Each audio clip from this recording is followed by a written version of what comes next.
Alright, so it's the day after the fight, and... Alright, so it's the day after the fight, and I'm just here to give my thoughts on the whole thing. This video is going to be incredibly unscripted, as most of my videos are, although I do have some general guidelines I want to go over. I wrote some stuff, just general thoughts about the fight on this notebook that I am going to kind of flip through here and there throughout this video to help me organize my thoughts on the whole thing. As a whole, I believe the fight was good. I enjoyed it. I thought it was a fun time. You know, there are some people that, you know, might say that the Tyson and Jones fight was disappointing or whatever, but honestly, all in all, for the 4 fights that we got from that pay-per-view event, I was happy with it. I don't know how happy I would be if I paid the full pay-per-view price by myself, but if, you know, you were able to get together with a group of buddies, I don't know how possible that is. How possible it is actually depends entirely on what's going on in your part of the world. But if you were able to do that and get together and have some fun, worth it in my opinion. Now, breaking down the fights individually, I'm going to go through each fight in order, and then ultimately, when I reach the co-main and main event, I will also talk just a little bit about the post-fight interviews, kind of what happened, what my thoughts are on it, and hopefully this video won't be too long. So the first fight of the night was, I believe, a championship fight. The first 2 were, which is interesting. So, Jamaine Ortiz versus Sulaiman Segawa. Incredible fight. I loved it. I loved every second of it. I thought both fighters were relatively evenly matched. I figured Segawa, I had Ortiz actually up on the scorecards if I were the one scoring the fight. Just because I felt like even though Segawa was applying a lot more pressure, Ortiz was clearly the one in control in boxing ring dominance. For me, this will be subjective. This is incredibly subjective, and what each judge scores the fight and how depends on the judge individually. But as a judge myself, what I look for is things like skill, control, and on top of things like aggression. So it was clear to me that throughout the entire fight, Ortiz was the one in control. But nonetheless, it was a very, very close fight up until the stoppage that Ortiz got by body blow, I believe. Yes, yeah, it was a body blow that led to a down, and then another body blow that led to a stoppage. Up until that point, I had it all, you know, 9-10 rounds Ortiz. It was really close. Both fighters were really good. I found Segawa to be a little bit more loopy and Ortiz to be a lot more tight with his counters, which is what ultimately ended up costing Segawa the fight. But again, in total, beautiful boxing from both of them. I love that fight. Amazing, amazing opener. Fight number 2. Badou Jack versus Blake Mckernan. This fight was interesting. I was actually originally bored when the fight first started. It was very clear to me that Badou Jack was going to be the winner of this fight. He was just, to me, clearly the better fighter and would pick apart Mckernan at will and was almost just landing whenever he wanted to. It seemed to me at the beginning of the fight, Mckernan was actually scared of Jack. Maybe he was worried about his, you know, Jack's status as a former champion, or his, you know, he was worried about his skills and power. But when the fight really picked up for me was in the final 2 rounds when Jack started to pressure, when Mckernan started to pressure Jack more. I have to give credit where credit is due, and that is that Mckernan has some serious heart. I originally, because actually, like, it's funny because in the video that I planned to post before this one, I talk about how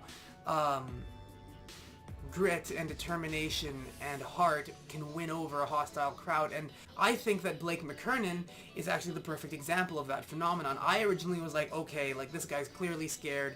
Not much is going to happen with this fight. Badou Jack going to pick him apart as much as he wants and potentially knock him out. But by the 6th round, when he started to come out and attack more, I was rooting for Mckernan. I really wanted him to at the very least go the distance, and that was the big thing. At the end, for me, it wasn't really about who was going to win or lose. It was clear that Jack was going to win, but for me, it was, will Mckernan be able to go the distance? And he did. Kudos to him.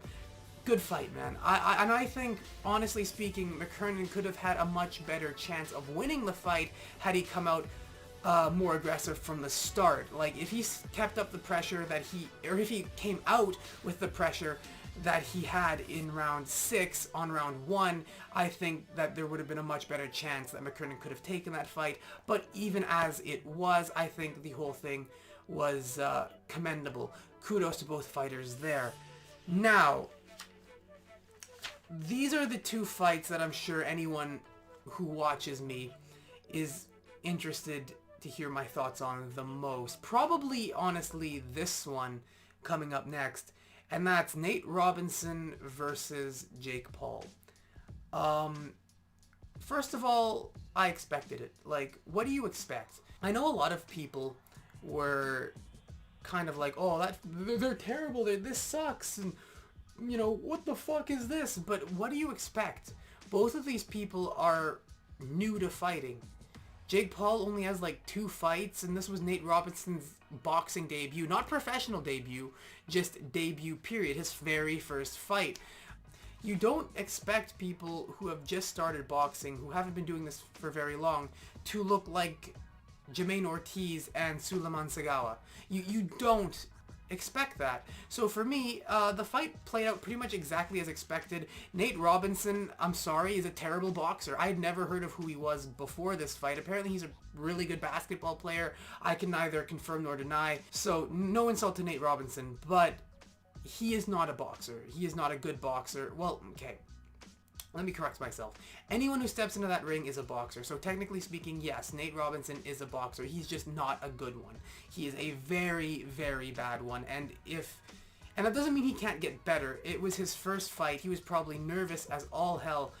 And again, if he wanted to get better, he most certainly could and most certainly can.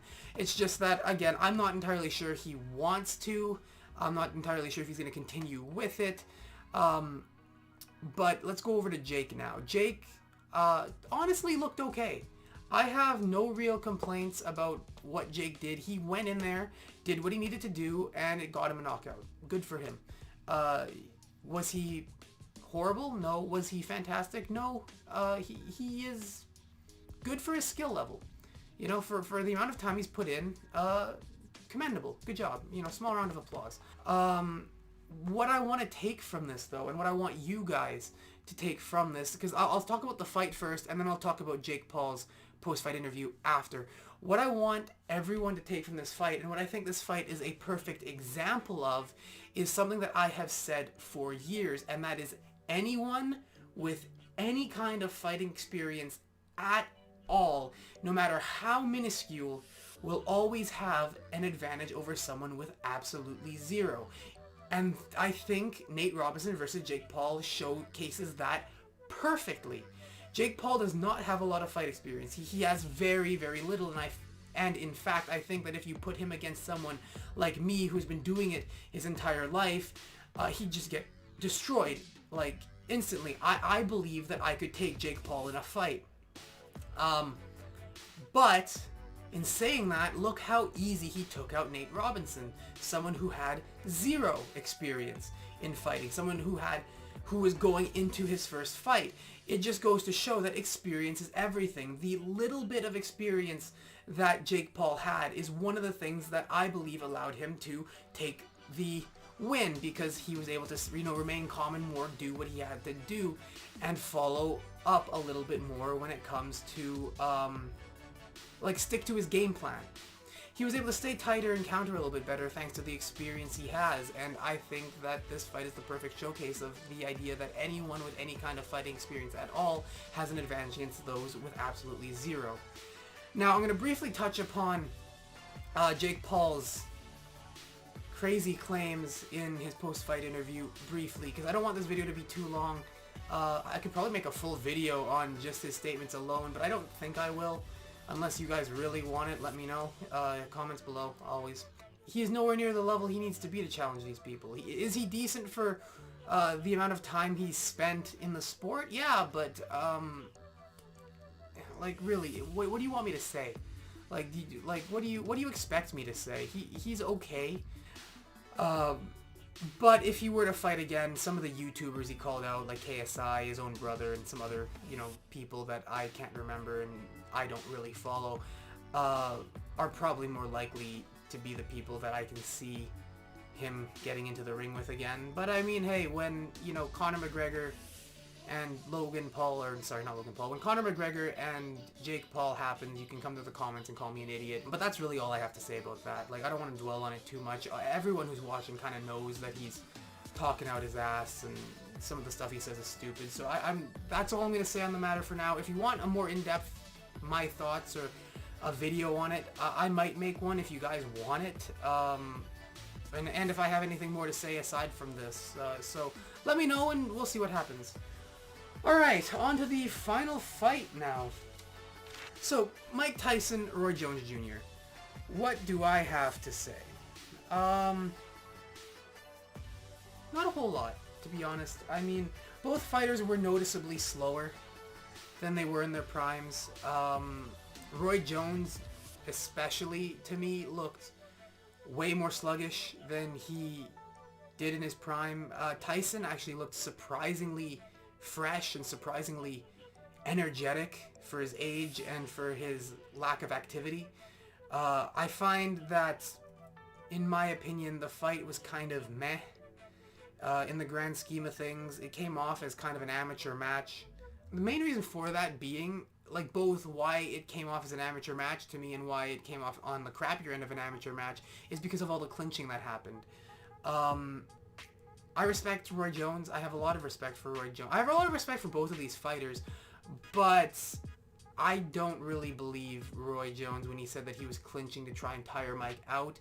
I believe he was clinching to stay alive. There's a big difference between clinching and maneuvering your opponent to tire him out and kind of force him to wrestle and grapple with you. A good example of that being Roberto Duran, the Hands of Stone in his prime. He was really good with grappling and firing punches and tying up arms and doing all that. Look up Roberto Duran. He is great at clinching and grappling in boxing. But to me, it just seemed like Roy Jones Jr. tired out really quickly. He got hurt by, Mike's punches, and he was basically just holding on for dear life. There were glimpses of the original Roy Jones. In fact, I think it was in round, 6, 7... Yeah, round 6, 7, 8, Roy showed off some glimpses of his, of the speed that he had in his prime, and some of the showboatiness where he put his hands down and kind of dancing around in the ring. And that was cool. But again, throughout the entire fight, it just seemed to me like Roy Jones was just holding on for dear life. As for Tyson, he looked as good as ever, to be honest. He looked aggressive and like he really wanted it. And overall, I think the fight was a massive success. I think that while, again, it leaves a lot to be desired on a technical standpoint, I think overall the goal was to entertain and put on a show for people, and that's what happened. So I can't really complain. On to the post-fight interviews. When it comes to Jones, he's kind of mused about maybe he'll do this again. I think Jones is done. From the way he talks to his attitude, it kind of seems like he wasn't interested in doing this again. He kind of talked about how, it's not really about me. Like, if it was me, of course I'd say yes, but there's other people involved. So I think that he's trying to set it up and kind of deflect a bit of the blame so that it's not just him getting a bad fight, or like him, having a shitty fight with Mike Tyson, realizing that he's past his prime and quitting. And to be fair, there probably are legitimate reasons for him not to step back into the ring. But when all's said and done, I believe that this is probably it for Roy Jones, which cannot be said about Tyson. Not at all. Tyson seems really eager to step back into the ring. He loves it. It's clear that he loves it. And I love his attitude of when the reporter asked him, well, how would you feel if you felt like you left something on the table this fight? And he just said, well, then I won't the next fight. And he's like, and then he was asked, well, what do you think about people saying that they could take you now? And he said, well, yes, they can take me now, but will they still be able to take me 10 fights later? So I love that mentality. I can't wait to see Tyson fight some more. Even if, again, he's not really in his prime anymore, I still think that he can put on some good shows, especially with his Legends Only League, where she talked a little bit about that. That seems really exciting. And honestly speaking too, I like the idea that he's kind of moved away from doing things for himself and kind of doing it to help people. It's all in all, I think with Tyson, it's a nice positive mentality and overall outcome that he's looking for other people, and he's trying to make the world a better place in one of the only ways he knows how. And obviously, how can I fault the man for that?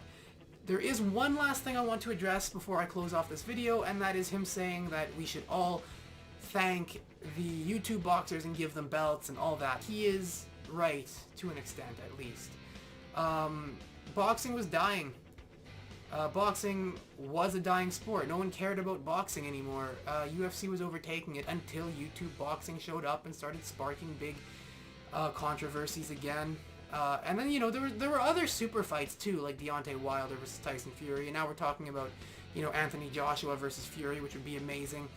But really, like, if you weren't a boxing fan, no one really cared about boxing, and YouTube boxing piqued people's interest and got more people involved in boxing. And I think there are pros and cons to that. Maybe I'll make a full video on the pros and cons of YouTube boxing, but again, he's right to an extent.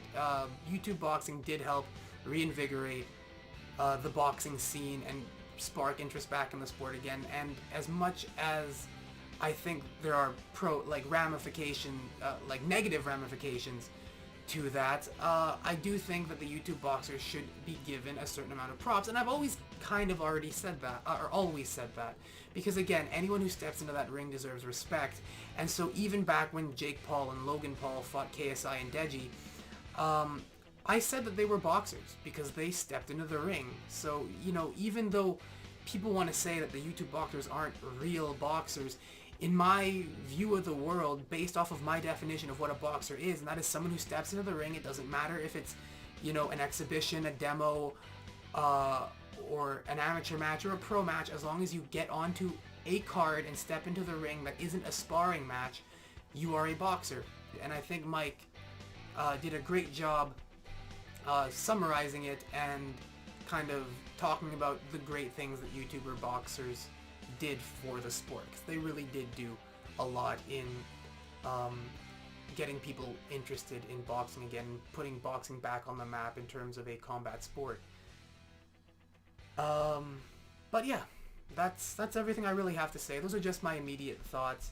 Again, if you're interested in more detailed breakdowns of like Logan Paul or my thoughts on YouTube boxing pros and cons or stuff like that, let me know if you're interested. You know, put it in the comments. I'll consider making those videos if you guys want, but until those videos come out, I'm not dead yet, and if you aren't either, there's always a tomorrow waiting.